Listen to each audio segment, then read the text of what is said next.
That being said, there may be times in our future where there are people who want to take away our freedoms. When, in the course of human events, it becomes necessary for one people to dissolve the political bands which have connected them with another, and to assume among the powers of the earth the separate and equal station to which the laws of nature and of nature's God entitle them, a decent respect to the opinions of mankind requires that they should declare the causes which impel them to the separation. We hold these truths to be self-evident, that all men are created equal.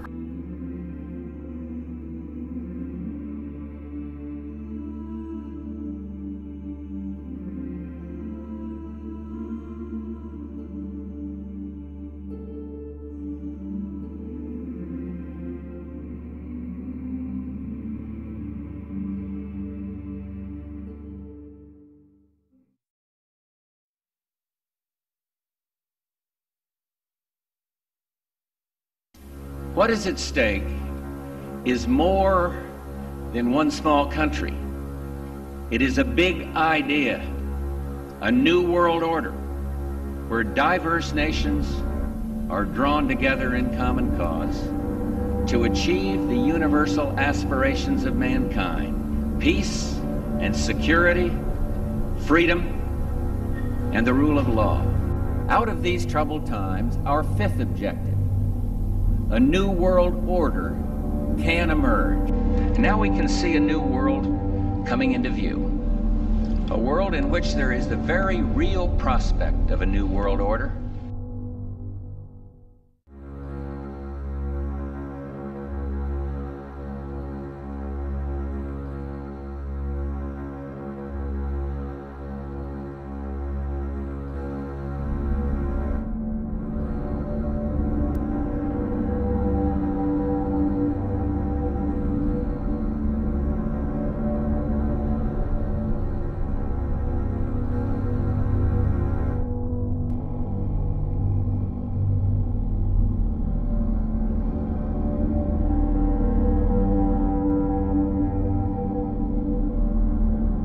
America, from the road of freedom to the streets of fascism.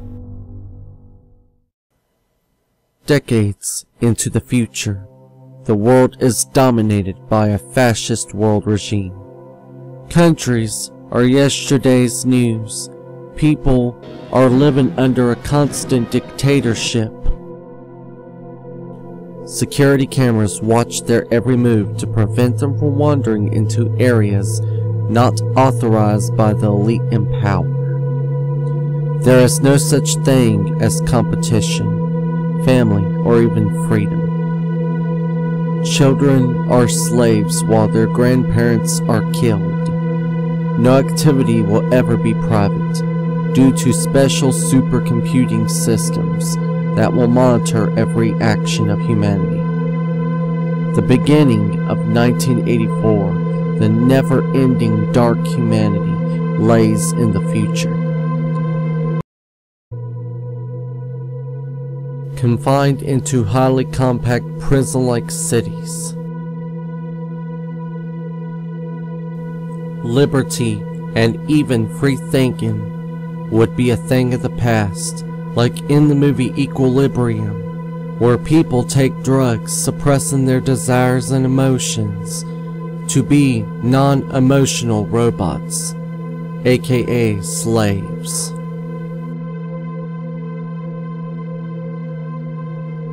Americans are doomed to this grim future unless the people wake up to their secretive agendas and organize peacefully to defeat it.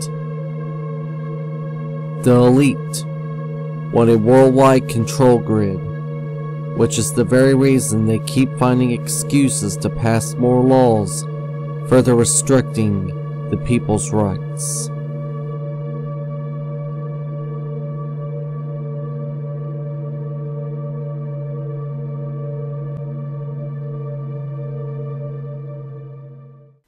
How on earth did America become like this?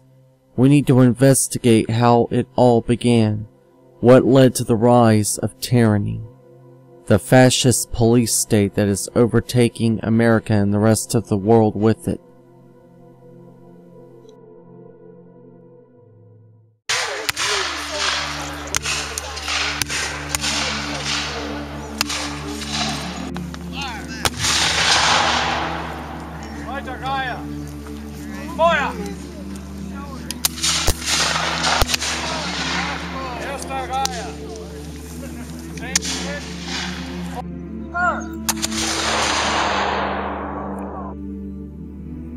The American Civil War, which was the bloodiest war inside the United States since the American Revolution, fought over many issues, even though history tells it was over slavery.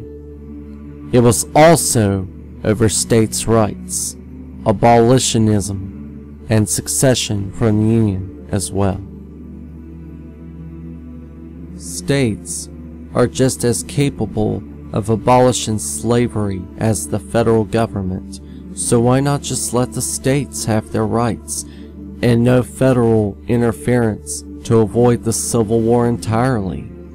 Because the Civil War was actually a power grab for the centralization of power and centralization of the future bank and reserve system, later known as the Federal Reserve.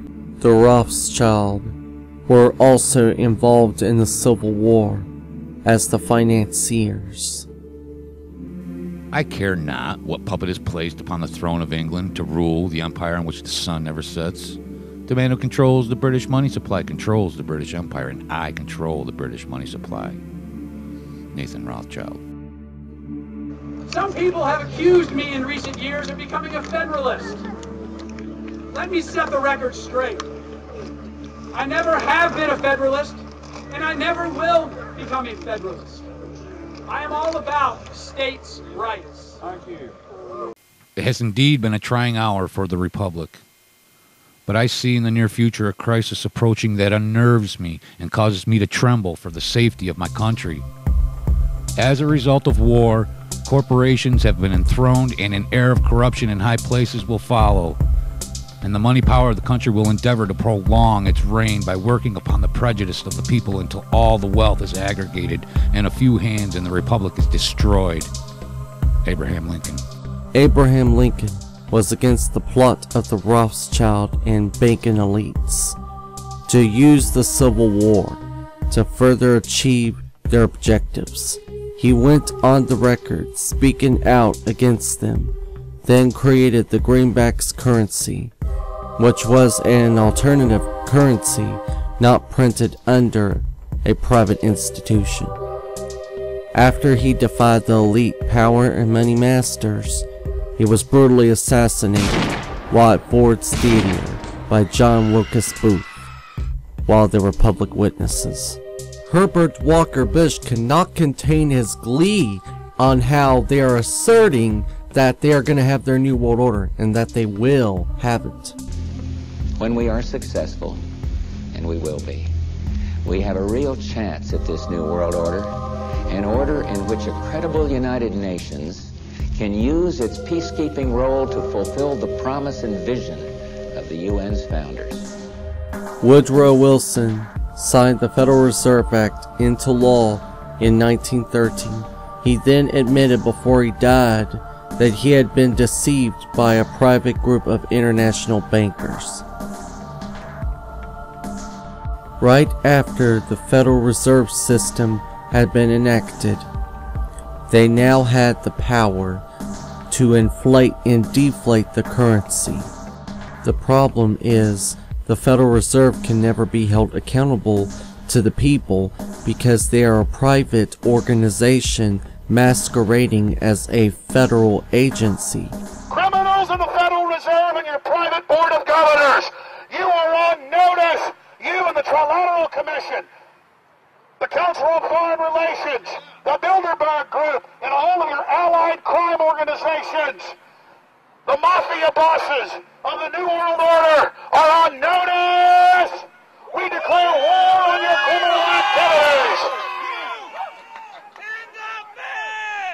As Dennis Kucinich had said, the Federal Reserve is no more federal than Federal Express. In 1913, the money power of the country was taken away from the people. By constitutional privilege, it belongs with the Congress, but it was given up in the Federal Reserve Act. The Federal Reserve is no more federal than Federal Express. In fact, since I'm making this documentary and run the news website USWGO.com, I decided to head up to Washington, D.C. to ask the average American what they thought about the criminal private Federal Reserve banking system.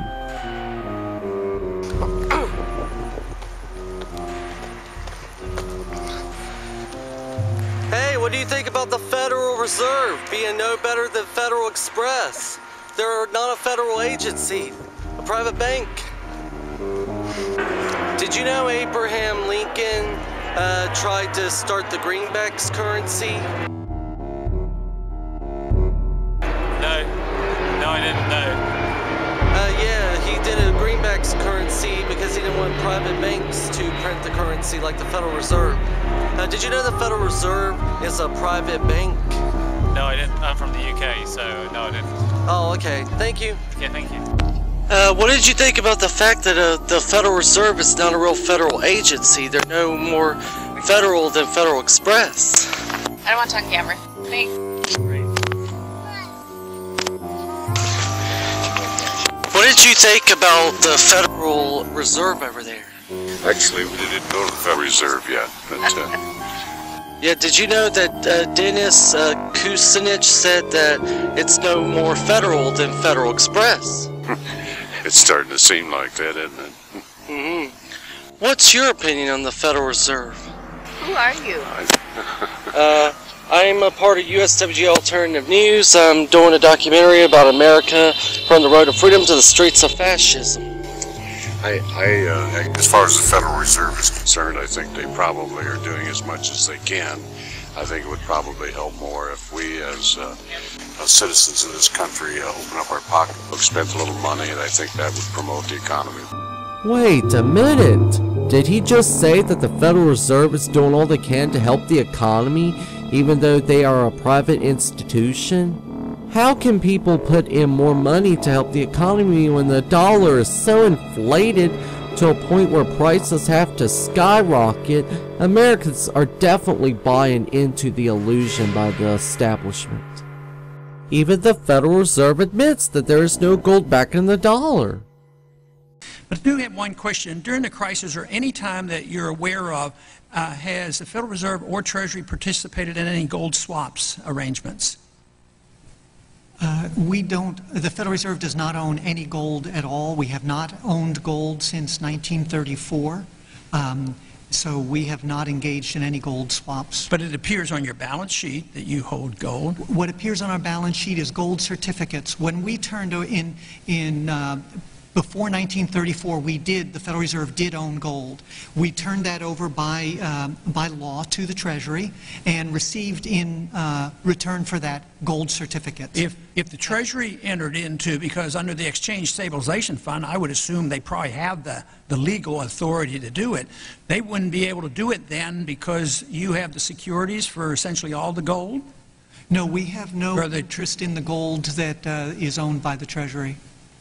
We have simply an accounting document that is called gold certificates that represents the value at a statutory rate and still that we gave to the Treasury in 1930. And still measured at $42 an ounce, which makes no sense whatsoever. But you know, the conventional wisdom today says that gold is really not money. We don't want it to be money. I mean, if you're for the gold standard, there's something wrong with you. Yet we hold the gold. And, you know, there have been suggestions made, and I've sort of, encouraged the suggestion. You know, if gold is not money and it's an asset and you don't even use it because it's on your balance sheets and you don't even use it at the real value, Would you have a position on this? Why shouldn't the Treasury just sell the gold, give it back to the people? The people had it at one time. Let the people have it. Would you have any objection to that? Would you advise us and say, no, that's not good. We ought to hold the gold. Do you think holding the gold is a good idea or a bad idea? So I have no position on that at all. That's clearly no position. The Treasury. It's a matter for the Treasury. It's not within the purview of the Federal Reserve. Mr. Baxter, would you have an opinion? My opinion is I agree with Mr. Alvarez. No position. Well, it's amazing because I've asked questions of the Federal Reserve, you know, the members of the board for years, and whether it's been Mr. Greenspan, I can't recall exactly whether I've asked Mr. Bernanke, but it's always, well, no, we have to hold on to these assets. But if it's not money and we don't need it, we're not going on a gold standard, I mean, I would think that they shouldn't be holding it. The reason I ask that is the truth is gold is money, and people don't throw it away, and people do cling to it. But I would be really, there's a lot of people who suspect because of this lack of transparency that there's been a tremendous amount of gold swaps and loans made, and central banks sold a lot of gold after these the last 10 years. A lot of the gold has left the West and has gone to the East. And the central banks that now have positive trade balances, they buy up the gold. There has to be a message in there and a significance, even for those who don't want the restraints of gold. It has to be a message out there that we should look at, because we're in a financial mess. And it has to do with our monetary system, and it's being reflected today in rising prices and a weak economy, and just printing all this money isn't doing any good. All this stuff that's been done for 3 years, and you look at the economic statistics now, they're horrible. A little bit better. All right. Yeah. Thank you. Yeah, thank you.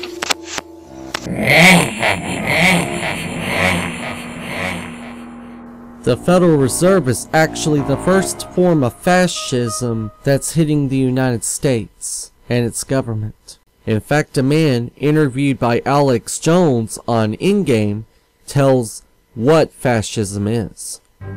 What does it do when you get 120 of the most powerful people in the world getting together to have meetings with government officials? I mean, that's amazing. What it is what I mean is that they're planning the corporate agenda. They're not planning the democratic human journey agenda, in my opinion. Mussolini had a definition, is when the interests of the corporation take completely over from all other interests, and that's fascism. He said it should probably be called corporatism. Well, call it corporatism, call it fascism, call it neo-lib, neocon. There's a whole variety of political words, depending on which side of the stripe you come from, to start with, which describes the thing. But what they are describing is the complete end of democracy, the end of what matters to people, the end of what happens to the human journey. And for that reason, I think this is revolting.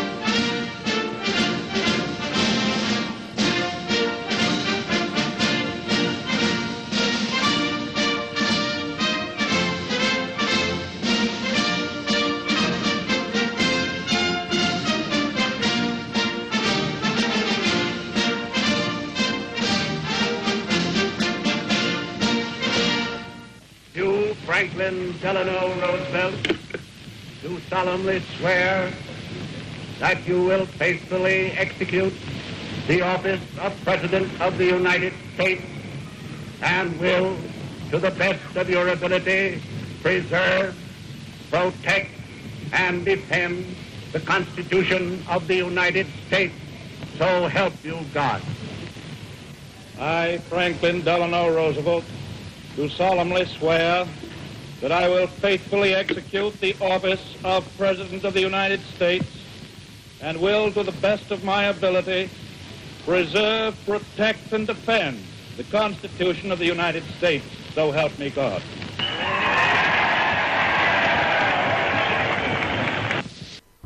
Franklin D. Roosevelt, another establishment puppet president, signed the Executive Order 6102 on April 5, 1933, forbidding the hoarding of gold coin, gold bullion, and gold certificates within the continental United States. The order criminalized the possession of monetary gold by any individual, partnership, association, or corporation. That executive order required all the U.S. citizens to give all of the gold they own to the Federal Reserve in exchange for $20.67 per troy ounce. On June 28, 1914, the heir to the Austrian-Hungarian throne, Archduke Franz Ferdinand, was assassinated while traveling in a motorcade. The top goon was a Serbian secret society assassin with connections to French and British intelligence took credit. Thanks to the repercussions of the assassination, World War I had begun, and was the formation of the League of Nations. The League of Nations, formed in the 1920s, fell around the 1940s, and led to the United Nations. The beginning of the formation of a one-world government. What led to the rise of the UN and their General Assemblies? Well, it was due to World War II.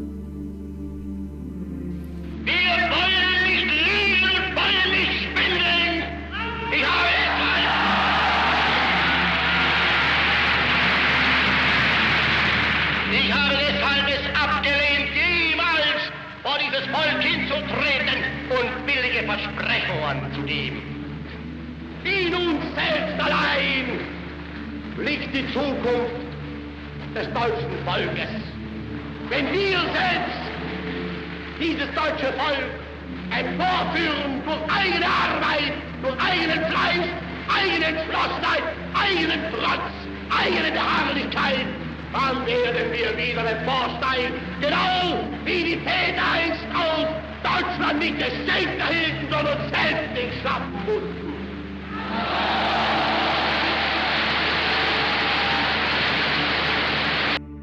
Hitler had become a rising force during World War II, which was the reason for the conflict.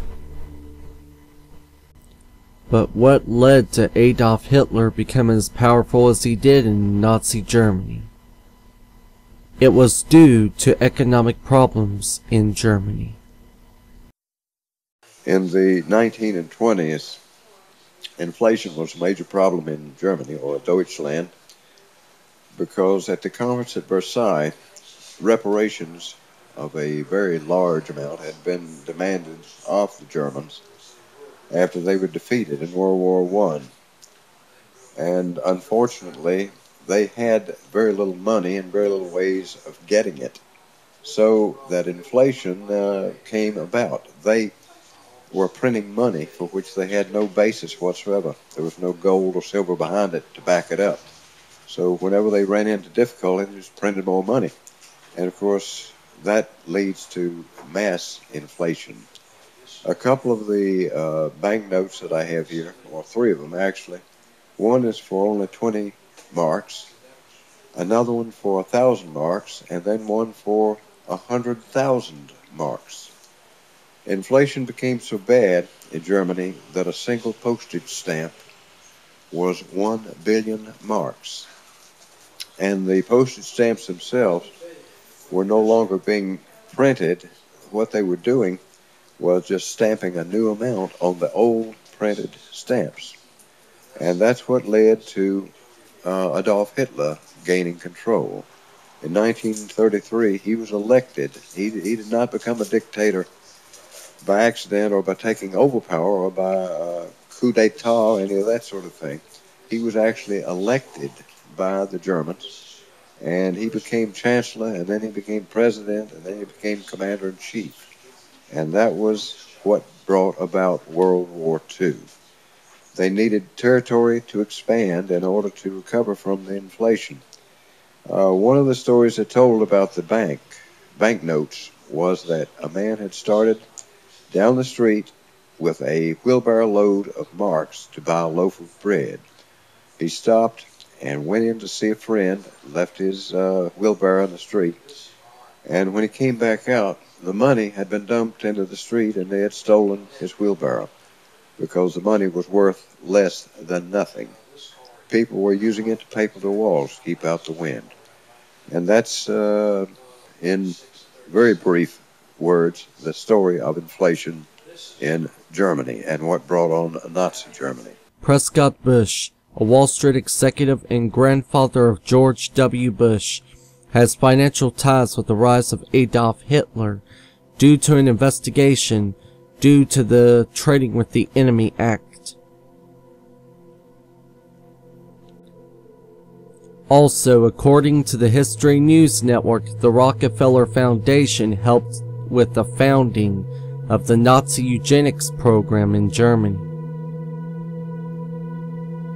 This is proof that Adolf Hitler was a socialist puppet of the elite and had rise to power due to the Bushes and the Rockefellers. In fact, Adolf Hitler had become a political celebrity before the world found out that he was involved in the Holocaust. In fact, General Smedley Butler had testified before the McCormack-Dick-Sheen Committee in Congress that the very powerful and wealthy people in America were planning to overthrow the U.S. government by setting up a military coup d'etat to set up National Socialism in the United States. I appeared before the Congressional Committee, the highest representation of the American people, under subpoena to tell what I knew of activities which I believe might lead to an attempt to set up a fascist dictatorship. I was supposed to lead an organization of 500,000 men, which would be able to take over the functions of government. National Socialism will use its own revolution for the establishing of a new world order. Adolf Hitler. The very word secrecy is repugnant in a free and open society, and we are, as a people, inherently and historically opposed to secret societies, to secret oaths, and to secret proceedings. We decided long ago that the dangers of excessive and unwarranted concealment of pertinent facts far outweighed the dangers which are cited to justify it. Even today, there is little value in opposing the threat of a closed society by imitating its arbitrary restrictions. Even today, there is little value in ensuring the survival of our nation if our traditions do not survive with it. And there is very grave danger that an announced need for increased security will be seized upon by those anxious to expand its meaning to the very limits of official censorship and concealment. That I do not intend to permit to the extent that it's in my control. And no official of my administration, whether his rank is high or low, civilian or military, should interpret my words here tonight as an excuse to censor the news, to stifle dissent, to cover up our mistakes, or to withhold from the press and the public the facts they deserve to know. But I do ask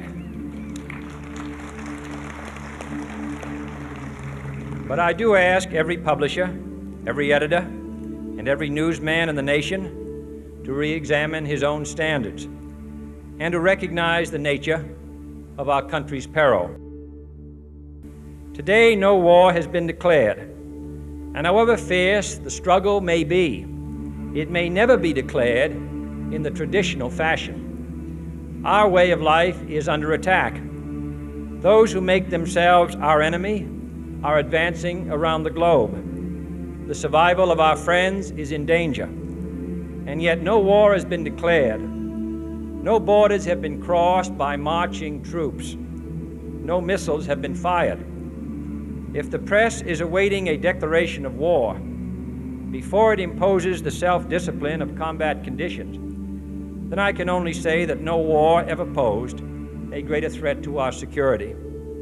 If you are awaiting a finding of clear and present danger, then I can only say that the danger has never been more clear, and its presence has never been more imminent. It requires a change in outlook, a change in tactics, a change in missions by the government, by the people, by every businessman or labor leader, and by every newspaper. For we are opposed around the world by a monolithic and ruthless conspiracy that relies primarily on covert means for expanding its sphere of influence, on infiltration instead of invasion, on subversion instead of elections, on intimidation instead of free choice, on guerrillas by night instead of armies by day. It is a system which has conscripted vast human and material resources into the building of a tightly knit, highly efficient machine that combines military, diplomatic, intelligence, economic, scientific, and political operations. Its preparations are concealed, not published. Its mistakes are buried, not headlined. Its dissenters are silenced, not praised. No expenditure is questioned, no rumor is printed, no secret is revealed. It conducts the Cold War, in short, with a wartime discipline no democracy would ever hope or wish to match. Nevertheless, every democracy recognizes the necessary restraints of national security. John F. Kennedy, even though a puppet at first, had regained his humanity by going against the establishment that the elite created. Because of this, he advanced mankind into the space age by putting a man on the moon. That's one small step for man, one giant leap for mankind. Supported and helped Martin Luther King Jr. with his civil rights movement. That my 4 little children will one day live in a nation where they will not be judged by the color of their skin, but by the content of their character. I have a dream today. And even established an executive order that would have abolished the private Federal Reserve banking system. The executive order led to the creation of silver certificates backed by a precious metal instead of the Federal Reserve's fiat currency. That was unfortunately what led to the death of John F. Kennedy. He was assassinated while traveling in a convertible vehicle, just like with Archduke Franz Ferdinand. He was killed in front of public witnesses, just like at Ford's Theater with Abraham Lincoln. John F. Kennedy was America's last real president. Until the globalist elites are removed from power, we're never going to have another real president ever again. And America will become a third world country, just like Cuba. In fact, the reasons you never see puppets George W. Bush, Bill Clinton, Herbert Walker Bush, and Barack Obama assassinated by the same people that killed Kennedy is because they follow their orders from the global elite. Some believes that Barack Obama is a puppet of George Soros, a man that has attended Bilderberg on multiple occasions.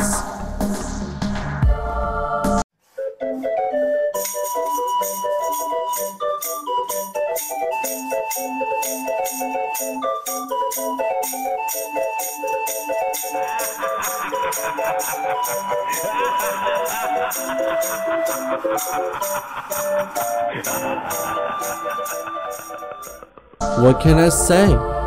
Presidents are puppets.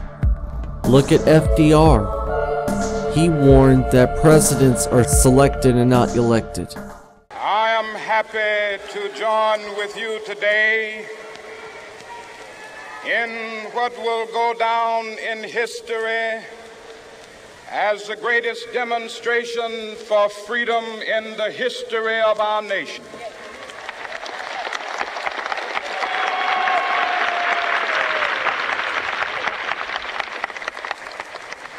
50 years ago, a great American in whose symbolic shadow we stand today signed the Emancipation Proclamation. This momentous decree came as a great beacon light of hope to millions of Negro slaves who had been seared in the flames of withering injustice. The next threat to the establishment other than President Kennedy was this man, Martin Luther King Jr. He spoke out against the Vietnam War and likely would have become a future president of these United States. He was also going to end racism, which the elite needs to divide and conquer. Due to these and other reasons, he was assassinated as well after Kennedy. Instead of a public place like the other assassinations, he was killed at the Lorraine Motel.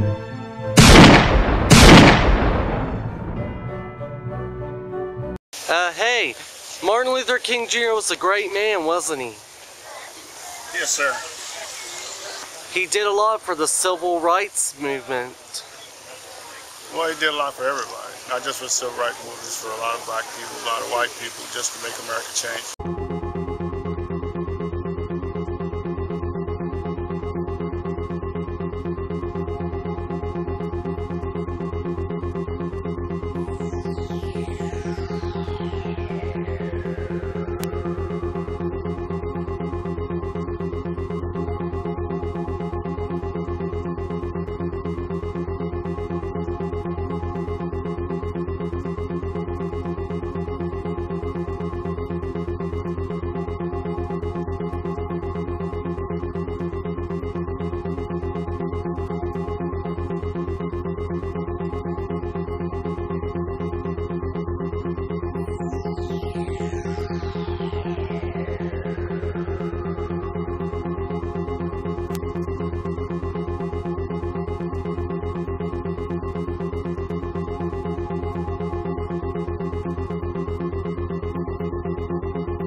We will prove to the whole world that America is the country that supports terrorism, and we have documents proving that. They will be sent to the UN in order to hold the U.S. responsible in international courts.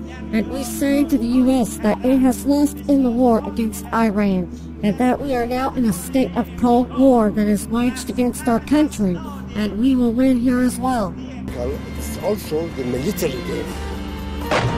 Do you think the U.S. is already at war with Iran? I think almost definitely the United States is at war with Iran through proxies.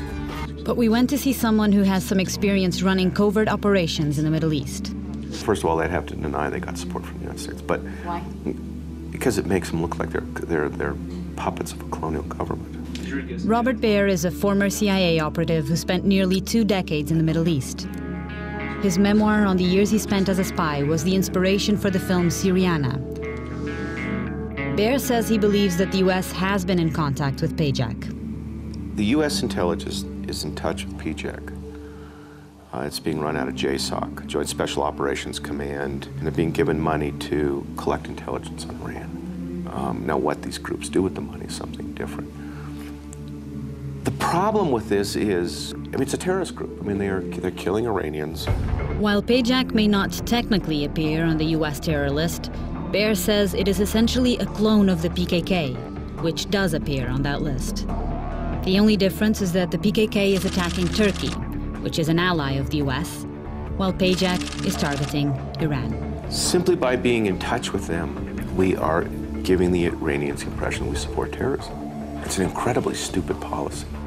No, this is the grossest violation of human rights. Whenever the United States or Britain or France, the colonizers and enslavers of Africa, intervene in Africa or the Middle East or anywhere, they assign their mission a noble cause to protect freedom, to protect democracy, to protect civilians in the case of Resolution 1973. But this is a long-standing policy of the U.S. government to overthrow the government of Libya, the country that U.S. is, as you've said before, the largest oil reserves in all of Africa. It has nothing to do with human rights. And in fact, when you bomb Tripoli, when you drop 7,500 bombs and missiles on a country that did nothing to the American people, that's an act of aggression. That's a war crime. That's a crime against humanity. That's the complete opposite of defense of human rights. It sends a dangerous message to others who want to be independent. I don't think the battle is over yet, of course. I think inside of Libya, millions of people, contrary to the media assertions, don't want foreign occupation. But I think what's coming next is that the United States is determined, if they do succeed in overthrowing Gaddafi and conquering Libya, bringing it back into an American, British, French sphere of influence, that they will try to do the same in Syria. So I think we see an expanding level of intervention. They'll always say it's for humanitarian good. It's always to protect civilians. We're going to see more intervention. That's why this snowball is getting bigger and bigger, and I think it'll lead to additional conflict. So you have Afghanistan, Iraq, Libya, Pakistan. It's just like Dick Cheney said, endless war, but with a new administration. In fact, if you want proof that NATO has been corrupt from the very beginning, you'll find out that NATO commanders have attended the secretive Bilderberg group meetings. Lyman Lemnitzer, a Supreme Allied Commander of NATO, attended Bilderberg in 1963. Alexander Haig, a NATO commander from 1974 to 1979, and also the U.S. Secretary of State from 1981 to 1982, also attended Bilderberg in 1978. Jaap de Hoop Scheffer, a former Secretary General of NATO, has also attended the Bilderberg meeting in 2010. Even Ben Bernanke, the chairman of the Board of Governors of the United States Federal Reserve Banking System, has attended the Bilderberg in 2008 and 2009. Beautiful. Symbol of our freedom. Too bad it's being taken away to tyranny.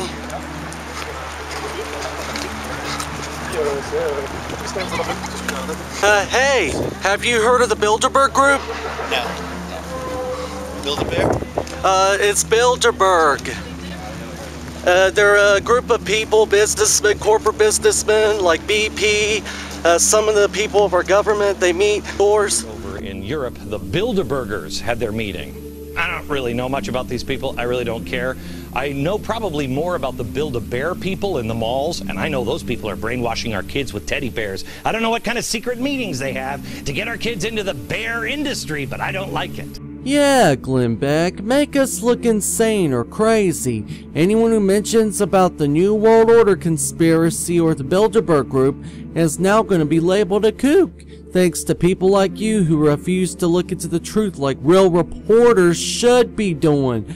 But most of the mainstream news reporters just do what they're told from their corporate bosses, and they refuse to look into the truth. After I have shown you in this documentary how the centralized federal government has used excuses to expand its power grab over states' rights and the American people's rights, you're wondering, who is behind all of this? Who are the very people with enough power and influence to assassinate presidents? Abraham Lincoln and John Fitzgerald Kennedy, Archduke Franz Ferdinand, and political activist Martin Luther King Jr. I'll tell you. Apparently, the Rothschild Group had heavy influence before, during, and after the American Civil War. Then the Rockefellers helped with the rise of eugenics, and the Bushes with Nazi Germany and Adolf Hitler. David Rockefeller had supported the idea of a global United Nations and helped donated land for the United Nations Capitol in New York City, which I got pictures of on my own trip to New York. All of these political and financial powerful groups wanted a new world order, but had a different time accomplishing it without resistance. There is a chance for the President of the United States to use this disaster to carry out what his father, a phrase his father used I think only once, and hasn't been used since, and that is a New World Order. So that is where the Bilderberg Group was formed in 1954, 2 years after the completion of the United Nations headquarters. The original conference was held at the Hotel de Bilderberg near Arnhem in the Netherlands. This was the beginning of the establishment for a world government ruled by a tiny elite with no accountability for themselves. In fact, in July of 2011, Jim Tucker, a veteran Bilderberg chaser and reporter, had accepted my interview request and met at a tavern near Washington, D.C. Even though it was an honor to interview him, apparently I had discovered that somebody may have intercepted my emails with Mr. Tucker and telephone conversations, since it is through internet phone services like Vonage. Because I had to do a makeup interview due to the extreme background noise messing up my interview, which is suspicious. Came to him and said, "What do you want to call this book?" He said, "As You Like It," meaning whatever you want to call it. They took it as dictation and called it As You Like It. It probably has nothing to do with the book. The name Bilderberg has nothing to do with Bilderberg, except that's where they were meeting when they first decided. Then the second time, the tavern employee made sure the background noise would not be loud. But then, in the middle of an empty room in the tavern, which I began interviewing Mr. Tucker, these three women showed up and sat right close to where the interview took place. I clearly told them that I am doing an interview, hoping they would be respectful, even invited them to watch the Jim Tucker interview, and hoped that they'd chit-chat more quietly. But as I began to interview, those three women started talking loud enough to pierce every microphone I had available to interview them, hoping it didn't get messed up with background noise. Only after the interview was completely over that those women stopped talking loud, which draws a red flag that they intended to sabotage the interview and was aware of the time I would interview Mr. Tucker through my emails, which I now believe are intercepted. So you definitely have been discovering that they have been violating the Logan Act for a lot of years. Yes, every American, whether it's government official or private citizen, is a criminal when he intends. It's a criminal act. The Logan Act makes it illegal for private citizens to meet with public officials behind closed doors to determine matters of public policy. Now, obviously, they address matters of public policy, and it's a criminal act. Every American intended is a criminal. Those apologists argue that the Logan Act was passed in 1797, or certainly before the year 1800, early in our experience. Well, I've got two answers for those turkeys. The first is, as the law was passed, whenever it was passed, it has not been repealed by Congress. It's still the law of the land. Further to the apologists, I would remind them the Logan Act has been amended and expanded and strengthened several times, including at least twice, I think 3 times, in the 20th century, which is only 11 years ago. So the Logan Act is very much in force, and those who participate in Bilderberg, the Americans who participate in Bilderberg, whether they're bankers or bureaucrats, are criminals. They should be in jail. How long have you been covering the Bilderberg meetings? 35, 36 years, I think. Started in 75. Did you hear the way the background sound was on and off? It is because even noise removal software cannot completely remove the 3 women making random conversation right exactly during the interview when they could have made conversation anywhere else, but they just had to start making noise right there near us, which is suspicious.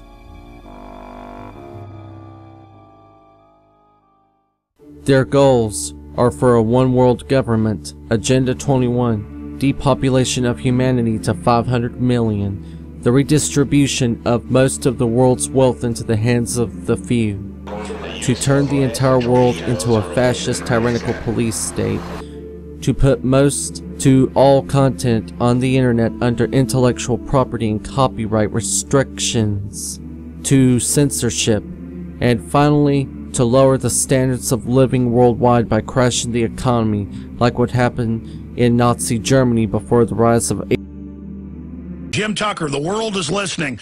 Again, you've called it repeatedly. You're saying Bilderberg is giving the orders to run oil up to what, sir, and what's the time frame? By the end of the year 2012, they want to be paying $7 gallons for gasoline. They point out that the British are now paying the equivalent of $8 American gallon. And what they want to do is to bring the American standard of living down, lifting the standard of living of the so-called third world or poor countries. They call them developing nations, but that's a euphemism for poor countries. So they want the whole world to have the same standard of living, which is lower than the American standard of living. Part of the world government movement. If everybody on earth has the same standard of living, substantially lower than the American standard of living, because our system is so much better than dictators. Sure, they're on record. They call it a post-industrial world. Maurice Strong, the head of the Goddard Space Center, Al Gore, they're all going to have palaces, but they're going to take our wealth, in the name of helping the poor. But really, it came out at the Copenhagen summit. They were actually going to cut carbon on the poor even more. Yes, most definitely. Some even believe we are a part of a secret cabal working against the best interest of the USA, characterizing my family and me as internationalists and of conspiring with others around the world. If that's the charge, I stand guilty and am proud of it. David Rockefeller. These super rich elite, not even the 1%, but more like 0.5 or even 0.1% groups, have gone to the greatest lengths to censor anybody who wishes to expose their agendas on the internet, and even in the newspaper, news channels. Well, I think that the most trusted name in news should probably cover it, being that about 120 to 150 of the most powerful bankers, politicians, international royalty, businessmen are meeting at this secret meeting that they have been annually. I think that that's certainly newsworthy. It's very interesting that there's been a blackout of it as far as as long as CNN has been on the air. And so, I don't know if you guys, I think you should change your slogan. The most trusted name in news isn't covering the Bilderberg Group Conference. I mean, you guys covered the G8 summits, all these global economic forums, but yet year after year, the Bilderberg Group Conference is not even mentioned on your network. And radio stations. The Times Online out of London. The headline, Secretive Bilderberg Club. Oh boy. Ready? I'm telling you. The bees and the Bilderbergs. Yo, let me tell you that. Is it a coincidence that bees and Bilderberg both start with B? Bees, no. Secretive Bilderberg Club ready for protests. Let's see. The thing about the Bilderberg Group top secret meetings is you never know quite what's going on behind the police checkpoints. Across the world, secretaries to the rich and the powerful have blocked out time for the next 3 days. Their bosses' calendars for their annual gathering, this time in one of Spain's most exclusive resorts. Normally, every minute of their working lives is accounted for, but each year, a couple of hundred of the world's financial elite and the more business-friendly members of the political class disappear from view, supposedly to save the planet from the dangers of patriarchalism and the nationalist genie. It's all terribly confidential. Breathe a word about it and you're out of the club. But the Bilderberg watcher, Daniel Oostelin, claims to have a copy of the agenda. The big question this time around is whether the euro will survive. Only the bees know. May I ask a question? Do we have to go to the Bilderbergers, or the Bilderbergs, or whatever the hell they are? Do we have to go there? Do we have to go to the secret meetings?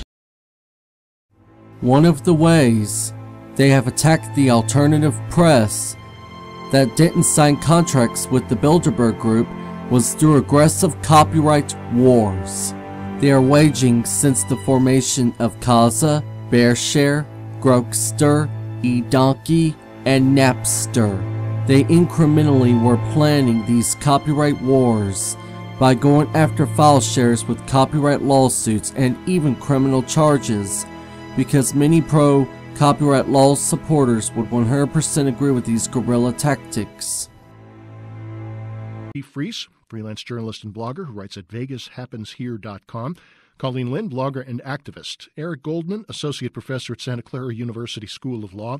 And Peter Manel, professor of law and director of the Berkeley Center for Law and Technology at UC Berkeley.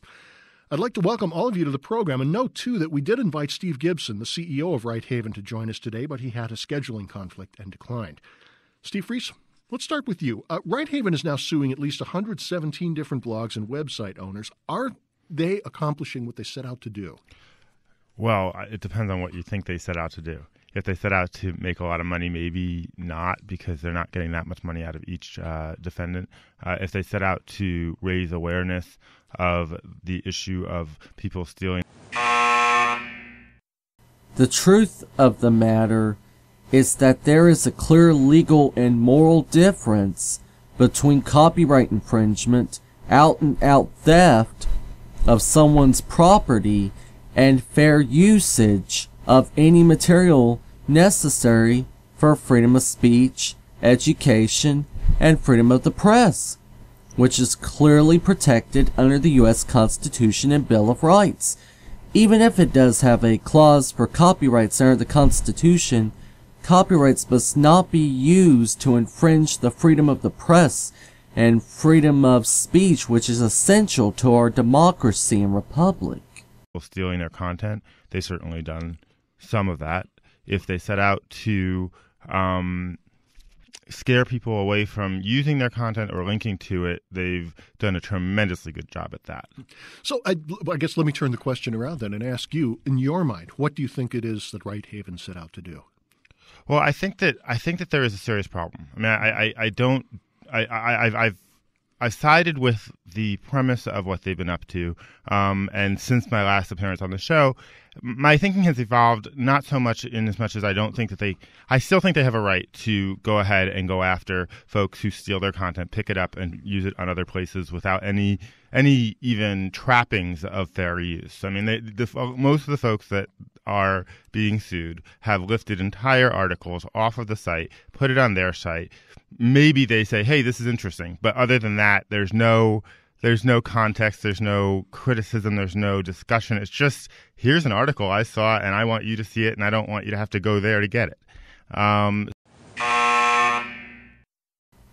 The truth of the matter is that when my website and other alternative media websites were syndicating any mainstream media content, we always put a link back to the source of the material, clearly giving them free traffic, thus helping the newspaper industries while getting the truth out on our alternative media websites, clearly making a point.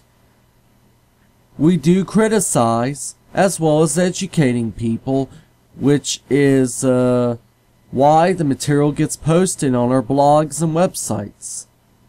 This is how they incrementally begin their censorship war on alternative press, and even admitted that the elite are losing the information war, which Hillary Clinton stated to the Congress. We are engaged in an information war. You know, during the Cold War, we did a great job in getting America's message out. After the Berlin Wall fell, we said, okay, fine, enough of that. We are in an information war, and we are losing that war. I'll be very blunt in my assessment. Around January 2011, I was warned by Las Vegas Sun reporter Steve Green about the lawsuit that was being waged against me by Right Haven, with no warning to put a gag order on me to extract $150,000, which I didn't have. and was going to literally snatch my domain name, USWGO.com, and give it to Righthaven. At first, I thought the email had likely been exaggerated by someone who didn't like me and my website, but I did a search on Google, including the Las Vegas Sun, and found out I was wrong. Photo, which was of the TSA patting down someone at the Denver airport, from the Google Images website. Righthaven is the company suing Hill. They represent the Denver Post newspaper, which originally took the photo. Righthaven sued over 30 people and entities for copyright infringement over this photo. In Hill's case, they didn't ask him to take the photo down before they sued. I would have took down the photo. It's pure and simple. But I think there are two perspectives to it. Bill Briner is an attorney for Kilpatrick, Townsend, and Stockton. He says it's not clear-cut if Hill broke the law because the lines around copyrights are fuzzy. We asked if it's legal for Righthaven to sue without first simply asking Hill to take down the photo. That certainly is within their legal rights. Whether it's the right thing to do is, in some ways, a separate question. Briner says it's not uncommon for a company to sue first and ask later. In this case, Righthaven's MO appears to be sue and then hope the defendant will settle.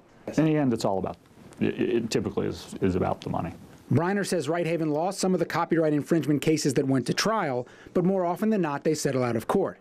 Hill shut down his blog and says Righthaven's lawyer told him they want $6,000 for an out-of-court settlement. I was hoping that they would look at my situation, that because I have type 1 brittle diabetes and mild autism, and the fact that I took down the photo, I work real hard on it, even though my disability makes it hard for me. Mildly autistic and diabetic, Brian Hill's blog is his life. USWGO.com offers Brian's opinion on government issues, but it's now shut down, all thanks to this lawsuit, claiming Brian willfully used a picture without the copyright owner's permission. They tried to attack people who they know might not be able to afford an attorney or be able to defend themselves against high-ranking lawyers. Las Vegas-based law firm Righthaven LLC targets unauthorized use of news content, and Brian's suit is one of 32 focused just on the use of a Denver Post picture showing an airport pat-down, a picture Brian claims he didn't know was copyright protected. They claim they're just trying to save this industry and help them add value to their operations. Wake Forest law professor Simone Rose says what the law firm is doing is legal. The problem, the 1976 Copyright Act, which doesn't make it clear with today's technology what's protected under fair use. What we need is a modification of the statute that allows the ordinary person to look at it, or the ordinary person to read some material and figure out that I can definitely do this. Rose says Righthaven finds people posting copyrighted pictures without permission, and they sue. Often the defendants like Brian can't afford a court battle, so when a settlement fee is offered, it's cheaper to just pay it, rather than let the courts decide if these unauthorized posts really harm the newspapers.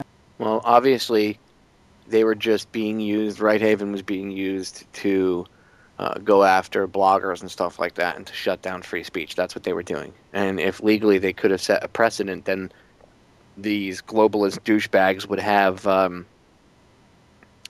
they would have the not only the because they already have the ability, but now they would have the legal ability, but they would have set a precedent so that in the future it would be much easier for them to go after other people.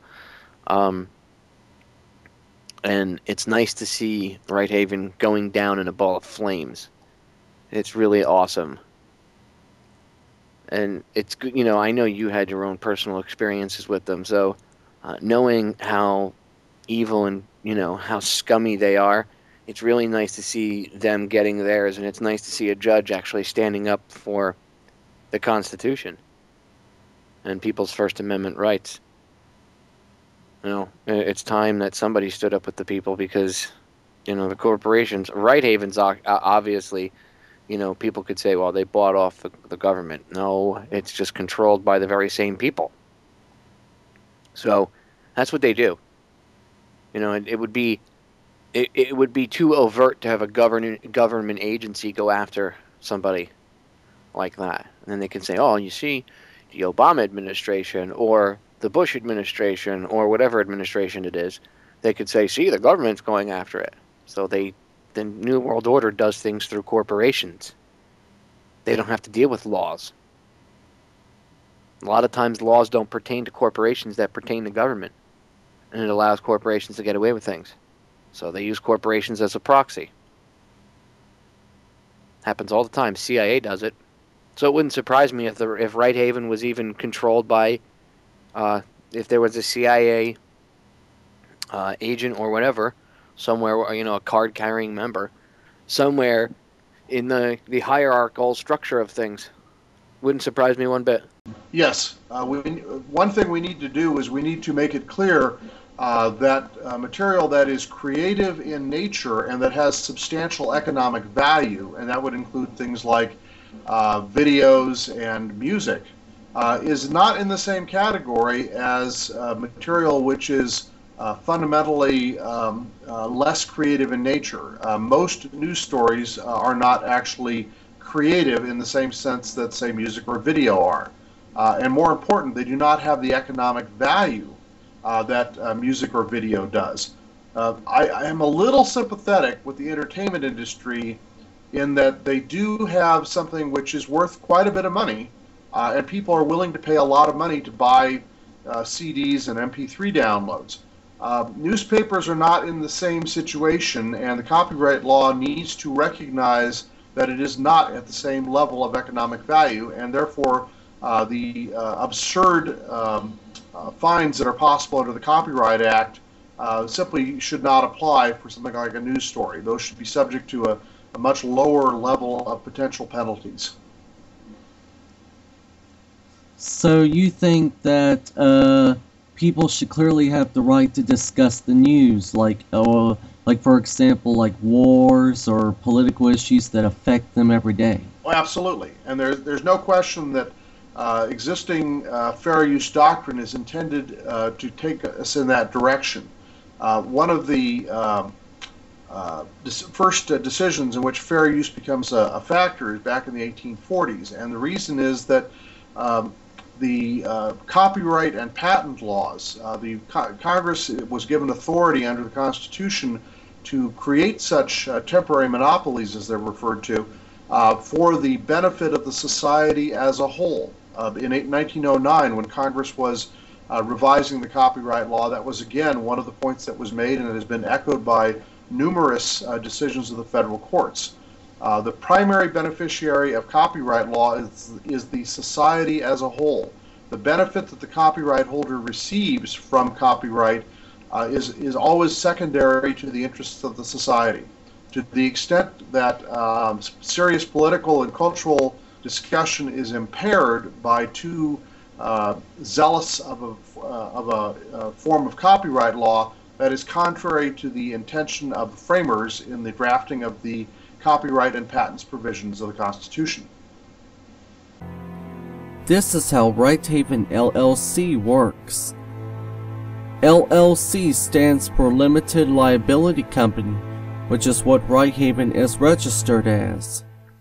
LLC means that Right Haven is basically limited in the liability that they have in court. Right Haven's media clients was Media News Group Incorporated, which now has severed their contract, Stevens Media, the main corporation, into Right Haven, and then USWGO Media. Right Haven operates as a proxy using Stevens Media's SI Content Monitor. Using special web monitoring software, they find out which article or image has gone the most viral. Then they transfer ownership of the copyrights from their newspaper clients using the Strategic Alliance Agreement directly to Right Haven. Then Right Haven begins suing those identified by SI Content Monitor. The money collected by settlements and court judgments is then aggregated by the proxy company Right Haven to their clients under the SSA contract or Strategic Alliance Agreement. The reason why Right Haven LLC is a proxy is because if any defendants they sue actually win in court under fair use grounds, then they can actually sue Right Haven for emotional damages and attorney's fees. Since they are a proxy, most money won by Righthaven is quickly aggregated. Therefore, Righthaven can claim that they don't have the money for the prevailing party and therefore go under bankruptcy if they are forced to pay anything to creditors by the court. Being an investigative journalist, I researched Righthaven's political connections and the results were shocking. Attorney Stephen Gibson, part owner of Righthaven, was an associate at Sidney Austin, LLP, a Chicago-based law firm. Michelle Obama was working under intellectual property law and marketing at the same law firm where Mr. Stephen Gibson had worked. Then, with the other owner of Righthaven, Investment International banker Warren Steffens, is as close to the Bilderberg Group as you can get, even though not an attendee. Even a 1993 New York Times article, it admits, and I quote, "But never has the nexus between the Steffensons and Washington been as tight as it is now. No group raised more money for the nascent Clinton presidential administration." The Bahrain deal was brokered by David Edwards, a close pal to Bill Clinton and a former employee of Stevens Incorporated shortly after Bush sold his stock. In 1990, when Mr. Bush was a director of Harken Energy, he received this memo from company lawyers warning directors not to sell stock if they had unfavorable information about the company. 1 week later, he sold $848,000 worth of Harken stock. 2 months later, Harken announced losses of more than $23 million. Also, thanks to an investigative journalist at Rense.com, I found out that Jack Steffens didn't need an introduction to young George W. Bush. Mary Ann Steffens, his wife, managed Vice President George Bush's 1988 presidential campaign in Arkansas. Stevens Incorporated, the well-connected brokerage firm owned by Jack Steffens, donated $100,000 to a Bush campaign fundraising dinner in 1991. When George W. Bush won the contested Florida election in 2000, Jack Steffens made a substantial contribution to the Bush inauguration. Former President Bush played golf on April 11, 2001 with Jack Steffens at the Jack Steffens Youth Golf Academy in Little Rock, Arkansas. The former president told Steffens, "Jack, we love you, and we are very, very grateful for what you have done." Yeah, Steffens, you're definitely in league with the Bilderbergers, and Bush loves the fact that you're financially fueling his New World Order master plan and suing bloggers to death in the process using Righthaven LLC as a proxy. And for decades, Jackson T. Stevens has maintained close ties to presidential administrations of both political parties. Article, New York Times, 1993, Fed Inquiry of the Stevens Group. First of all, let's look at what the federal judge, Roger Hunt, had to say about the argument that your agreement with Stevens Media gives you the right to sue. This conclusion is flagrantly false to the point that the claim is disingenuous, if not outright deceitful. The court believes that Righthaven has made multiple inaccurate and likely dishonest statements to the court. Now, I've read a lot of court documents, sir, and you've read even more. That's very harsh language for a judge to use about an attorney. He's talking about you. Well, I'm not the attorney. I'm the CEO of the company. That's your company, okay? But let me respond to that. The buck stops with you, does it not? You're taking that a little bit out of context. Oh, here we go. The context is whether or not a particular disclosure with respect to a certificate of interested parties was giving the level of full disclosure that the court would like. We understand that these technical rules as to whether or not there was a direct or indirect payment that we've examined, the attorneys have examined, is whether or not that needed to be disclosed, and whether or not Stevens Media needed to be more disclosed in terms of someone that was part of this litigation. Yes, Steve Gibson. Why don't you just admit you screwed your company's copyright war against the alternative media? Although it doesn't mean the copyright war is really over. More like it has just begun. Anyways, now let's cover tyranny in this documentary, which is what happens under fascism. I called this press conference today because of the verdict that the courts of the United States ruled against me, that I, as a citizen and a former governor and a veteran, am not allowed to go to court over my Bill of Rights or the Constitution. In reality enforced by the Transportation Security Administration, the TSA. But as CBS 2 investigator Pam Zeckman reports, thousands of travelers have complained that some of these screenings can become abusive, even X-rated. For arguing with a TSA agent, this woman winds up being slammed to the floor. She's filed a lawsuit. I kept begging them over and over again, get off of me, get off of me, get off of me, and they wouldn't stop. And it wasn't enough for another woman to show TSA agents nipple rings that set off a metal detector. The agents forced her to take them out. I had to get the pliers and pull it apart. Here in Chicago, we watched as passengers like this man are subjected to exhaustive security checks. He's patted down, his wheelchair is examined, and his hands are swabbed, all in public view in a see-through room at the security checkpoint. And he's not alone. It's humiliation. 71-year-old Robert Perry was also taken to a room like this by a TSA agent when his artificial knee set off the metal detector. I had to completely take my pants off and show them like my entire leg before. As a baby, Angone was diagnosed with cancer. Her parents, Chicago police officers, had to have her leg amputated. She always warned TSA security agents that her prosthetic leg will set off the metal detector, but many insist on doing an embarrassing full-body pat-down. And I feel like I'm being felt up in public. What's the reason for all the feeling up? The groping at the back of the neck, the chest, underneath the bra, all the groping on her body, her buttocks. We asked the TSA those questions, but got no answers. The key word here is reasonable, and they've gone off the track. They're not reasonable. The TSA did not answer our questions on the Angone and Perry cases, but the agency has announced that soon passengers who set off an alarm that cannot be resolved will have a choice: agree to a physical pat-down or what some believe is an even worse invasion of privacy. Soon, O'Hare will get its first advanced digital X-ray machine. I think it needs to be abolished. It's a useless agency. It's security theater, and it actually does more harm than good, because not only are you pissing off the general public, but you're not really looking for the real bad guys that are out there.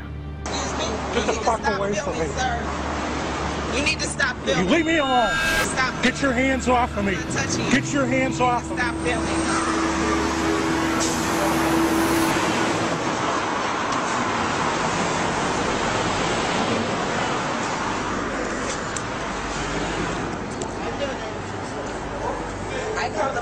Because I will not, in what is a free country, be treated like a criminal. And in our airports today, we citizens are treated like criminals. They said they don't have jurisdiction. Well, my question is, if the federal courts don't have jurisdiction over a constitutional question, then who the hell does? Who the hell does then? I believe that they're cowards. I believe they've got a yellow streak. They're avoiding lawsuits over our constitutional rights because they know if I go to court and I'm given a jury, I will win, and that'll open up Pandora's box, won't it? And I will do what I can do to continue to fight it. But I will never fly again commercially, and I urge other people, and it's not ending there, people. I now drive across the country. I've come into multiple occasions where our border patrol is no longer at our border. They're out in the middle of our country in deserts, pulling people over, doing searches, and again, violating our Constitution and our Bill of Rights. What are you placing me under arrest for? Prefer to obey me right now. So I have to obey you by law? Yes, you do. Even when you're stopping me without cause? Hey, close your eyes.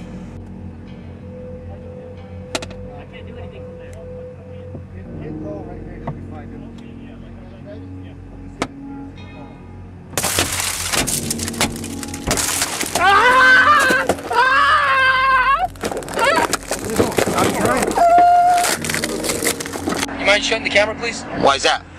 What's that? Why is that? Why is that? Because I would just like to know if you could shut the camera for me, please. For what?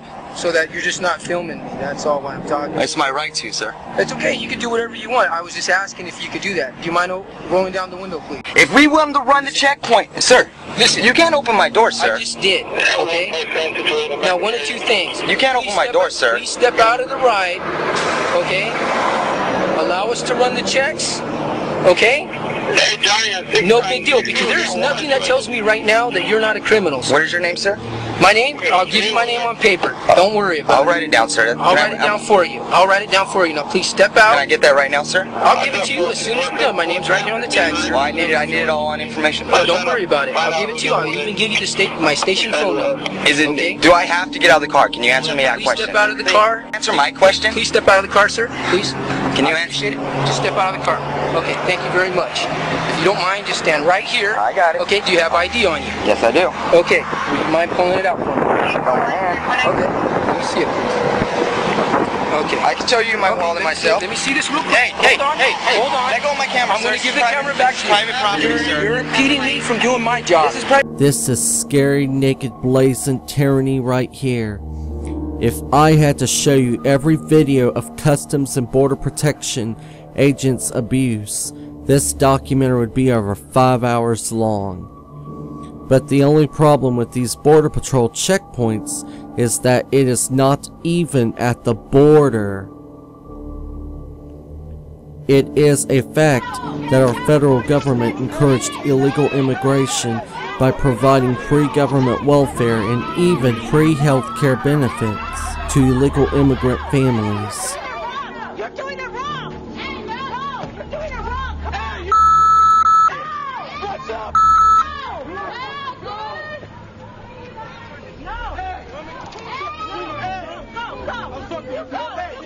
I'm not gonna oh, you're going down! No, you're not! You guys you're doing the wrong! This is all our nation! This is all our country! We're all Mexicans! We all live here! As many Americans got agitated and demanded better border protection, instead of better border protection, we get random border checkpoints all inside the United States, and even in the middle of the country, under the so-called interior checkpoints.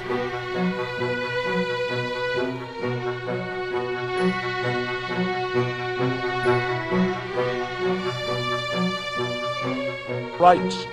But it seems our government doesn't care anymore, so it tells me the Constitution and the Bill of Rights don't exist anymore. I will tell you this, I have lost my patriotism. It's gone. And I say that with a deep heart, because I never thought that Jesse Ventura would say that he has no more patriotism left. Because they've stripped me of it by not allowing me to have a day in court with a jury to determine if my Fourth Amendment rights are being violated. I will not, in what is a free country, be treated like a criminal. Yeah, to the TSA and the courts, who cares about a former governor and veteran not having any rights? Especially whenever members of federal agencies, including the ATF, was caught in aiding gun walking of firearms to the Mexican drug cartels illegally to be used as an excuse to suspend the Second Amendment under the U.S. Constitution and Bill of Rights under Operation Fast and Furious. All along, it was false. He could not recall whether he helped edit it. However, he knew it was false because he was aware of previous gun-walking operations called wide receiver. Yet he remained silent for 9 months. He was aware that Congress had been misled, yet made no effort to correct the department's official denial. It was Mr. Brewer's responsibility to clearly communicate that gun walking was unacceptable and to institute oversight and safeguards to ensure that it did not happen again. He did not do that. Mr. Brewer admitted before this committee last week that one of his deputies informed him of gun walking in wide receiver April 2010. He also admitted that the same deputy approved at least one of the wiretap applications in Operation Fast and Furious. The government should have stopped the flow of guns to these criminals. Anyone reviewing the wiretap affidavits would probably know that was not happening. I would also add that this tragedy should not be used to call for new gun control. The straw buyers in Fast and Furious were already breaking the law. They should have been interdicted and arrested nearly a year earlier than they were. The faulty statistics cited by some about U.S. guns in Mexico include U.S. weapons sold to foreign militaries, weapons that were transferred into Mexico years ago, guns from Fast and Furious, stolen weapons, and many other sources. I'm going to go back to the Fast and Furious issue, and there's been, of course, a lot of focus on the present administration's dealings with Fast and Furious, but what has been sort of missing, certainly in the House investigation, is that it didn't start with the Obama administration. It started with Alberto Gonzales and then continued with General Mukasey. And if we want to get to the bottom of it and find out what's went wrong, I think we have to look at the whole thing. So my questions are somewhat related to that. Some of which may have been working as agents of the cartels. On August the 7th, I sent you a letter asking you about the Texas connections, and I got a letter back last Friday from your subordinate saying that you were unable to provide more information at this time. I'm hopeful you will be able to provide more information because we know that the weapons from Fast and Furious have shown up at 11 different crime scenes in the United States. And this is far from, as you stated earlier, a local law enforcement operation in terms of its impact. Many of these weapons, of course, ended up in Mexico. One, we know at the death at the crime scene where Brian Terry was murdered by the cartels.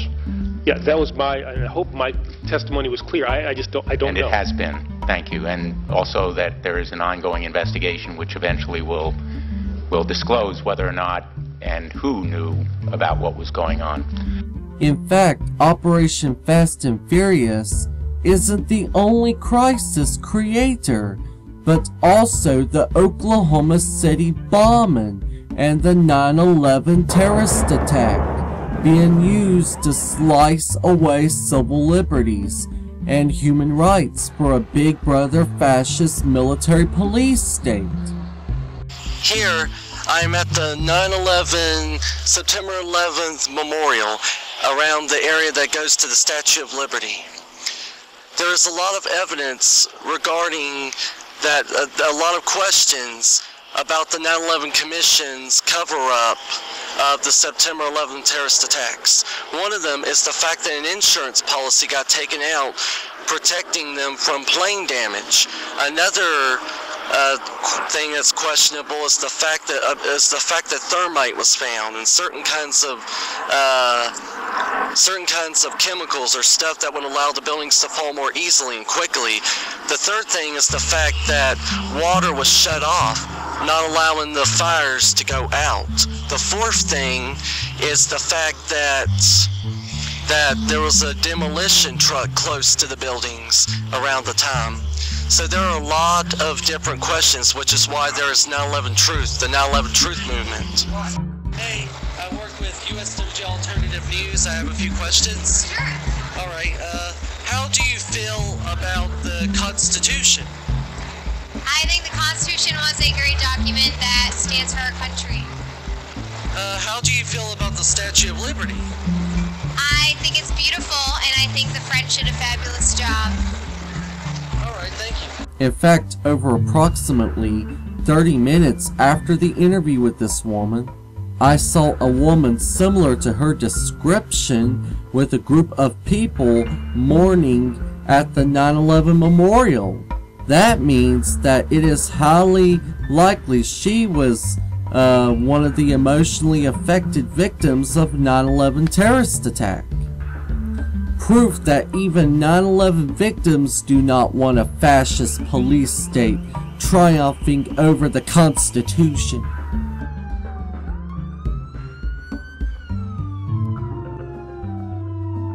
In fact, what the government does not tell you about the Oklahoma City bombing is that it was reported in the news that there were those that witnessed John Doe number 2, the person working alongside the supposed lone bomber, Timothy McVeigh, which means that it wasn't a lone terror mission.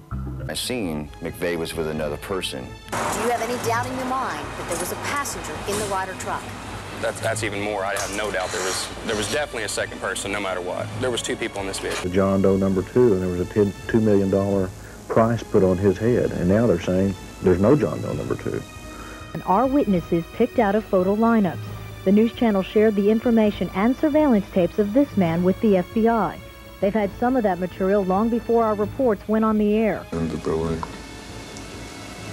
and I looked out the window, and I seen the Ryder's truck, and I seen the man get out of the Ryder's truck. She was just 10 feet away from the man depicted in this sketch when he stepped out of the Ryder truck. He was olive complexion, and he had black curly hair. He was wearing the baseball cap, but his curls were sticking out of his head. It was short in the back, but you could still see the curls in his hair. He was not American. He was foreign. You can tell by his skin, his face, the way his face was. We asked FBI Dan Vogel if John Doe number 2 is still part of the investigation. Does he exist? The answer, yes. The FBI is still trying to locate and identify John Doe number 2. The man in our reports is Iraqi. Today, the FBI says they are not pursuing a Middle Eastern connection. This doesn't mean it has been ruled out. That could change tomorrow. To make matters worse, the Justice Department, thanks to the Clinton administration, and after 1989, President Bush said, and it's a phrase that I often use myself, that we needed a new world order. In the 90s, covered up the fact that Timothy McVeigh had an accomplice and that the buildings were supposed to be blown up in order to fit the official story that it was a lone nutjob bomber that had nothing better to do than blow up a federal building. Now you're looking at a computer recreation of the final movements of the Ryder truck according to the people who crossed its path at 5th and Harvey, moments before the explosion. Tonight at 10, the witnesses will detail their memories of how they believe the suspects carried out the crime and made their getaway. Now, all these accounts share a common and unsettling similarity. The witnesses say they saw several accomplices, including the infamous John Doe number 2. ATF officials tell us the elusive John Doe is still part of this case, but will not comment any further.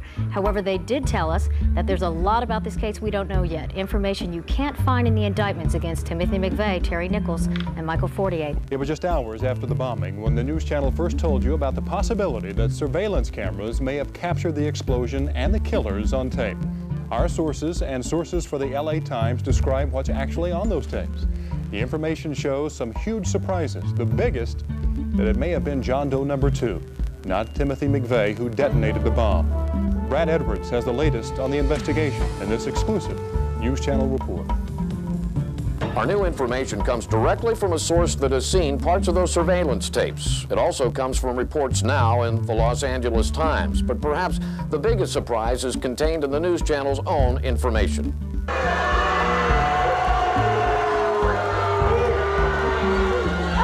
Timothy McVeigh was not the last person to leave the Ryder truck. In fact, another man sat inside the cab of the truck after McVeigh got out. We believe that man is John Doe number 2, a man who, for all we know, is still on the loose, leaving open a vital question. Was it John Doe number 2 who actually set off the bomb, not Timothy McVeigh, as we've all been led to believe? News Channel 4 has for weeks been demanding copies of the surveillance tapes from the FBI. The federal government so far is dragging its feet. But many people in the investigation have seen the tapes, and now so has a source willing to describe to the news channel what the tapes show. The LA Times report shows there was a surveillance camera near the corner of 5th and Harvey and another near the corner of 5th and Robinson. Federal investigators recreated the time sequence leading up to the bombing by matching the video and still photos from the surveillance cameras. Since we can't show you the tape ourselves, we're reenacting what our source says he saw on those tapes. As witnesses told the news channel before, the tape showed the Ryder truck parked in front of the Murrah building where we now know the blast went off. As witnesses also told us, the tape showed 2 men sitting inside the Ryder truck. A man strongly resembling Timothy McVeigh gets out of the driver's side, steps down. He then appears to have dropped something on the step up into the truck. He bends down and appears to pick something up off the step. Then he turns and walks directly across 5th Street toward the Journal Record building. All this time, John Doe number 2 is still inside the Ryder truck's cab, sitting on the passenger side. Time passes. The surveillance tape is time-lapse photography. Without knowing exactly the time interval between shots, our source can't be sure how long John Doe number 2 sat in that cab. What was he doing all that time? Then the tape shows John Doe number 2 getting out of the passenger side of the Ryder truck. Again, the tape shows that a bombing witness accurately described what happened next to News Channel 4. I was standing in the building, and I looked out the window, and I seen the Ryder's truck, and I seen a man get out of the Ryder's truck. The tape shows John Doe number 2 getting out, shutting the passenger side door. He steps toward the front of the truck and is momentarily out of the frame of the surveillance camera. But shortly, he appears back in frame, walking toward the rear of the truck, still on the sidewalk in front of the Murrah building. Again, he turns east toward the front of the truck, looking toward the street. John Doe number 2 then walks diagonally across 5th Street toward the east, as if heading toward the YMCA or the intersection of 5th and Robinson. He again leaves the frame of the camera. Another camera shooting from another angle clearly shows the actual explosion that destroyed the federal building and killed 169 people. So what does the mysterious John Doe number 2 look like in the tapes? The man who stayed inside the Ryder truck, possibly triggering the bomb? Well, his features are obscured by a baseball cap in the portion of tape seen by our source, the same kind of cap shown in the composite drawing first released of John Doe number 2. The cap was a sports cap, flame style. The man himself was taller than the man resembling McVeigh and much thicker in build. He appears to have a dark or olive complexion. Our source saw only a few minutes of tape. He didn't see all of the almost 20 minutes of surveillance tapes that reportedly were distributed to FBI agents around the country to help in their investigation. But they do show enough to raise some crucial questions. Who actually set off the bomb? What was John Doe number 2 doing in the cab of the truck after the McVeigh lookalike got out? And how did John Doe number 2 get away from the Murrah building? My understanding is there was a video of McVeigh getting out of the Ryder truck, jumping into this other pickup with John Doe number 2. Well, where's that video? Are we ever going to get to see it? You have to wonder why the Bill Clinton administration shielded John Doe number 2 from criminal prosecution. It's likely because those in power still wish to further use him to set up terrorist attacks and crises, to set up a fascist police state in the 90s. Then right after the attacks of September the 11th, 2001, also known as 9/11, we're seeing the police state rise into the next level. You must leave. No matter what your purpose is, lethal munitions could cause risk of injury to those who remain. Oh my God! Oh my God! Oh my God! In fact, in both the attacks of 9/11 and the Oklahoma City federal building bombing, there is evidence in even the mainstream media a prior knowledge of the terrorist attacks by being warned ahead of time, which would be nice for every terror victim to be warned, but instead they have to die so that the federal government gains sympathy.